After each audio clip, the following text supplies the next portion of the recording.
పరమశివలింగానికి చందనోదకంతో అభిషేకం చెయ్యడం లక్ష్మీదేవి యొక్క అనుగ్రహానికి కారణం. మీరు ఎప్పుడైనా ఒక విషయం జ్ఞాపకం పెట్టుకోండి, అపారమైనటువంటి లక్ష్మీ కటాక్షమునకు హేతువైనదేది అంటే శివార్చన. అసలు లక్ష్మీదేవి యొక్క స్థానం ఏది? బిల్వ నిలయాం అని కదా చెప్తాం. బిల్వమునందు ఆవిడ ఉంటుంది. బిల్వము అంటే మారేడు దళం, మారేడు దళంలో ఉంటుంది. మారేడు దళంలో ఆవిడ ఉంది.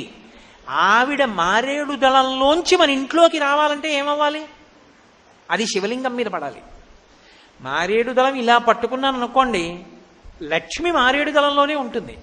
మారేడు దళం శివలింగం మీద పడింది అనుకోండి, ఈనెలు శివలింగానికి జరిగితే లక్ష్మీ కటాక్షం, బోర్లా పడితే సరస్వతీ కటాక్షం. జ్ఞానం వస్తుంది బోర్లా పడితే, తిరగబడి ఈనెలు తగిలితే లక్ష్మీ కటాక్షం. అందుకే బిల్వ నిలయాం, అది శివ పూజ చేత లక్ష్మీ కటాక్షం వస్తుంది.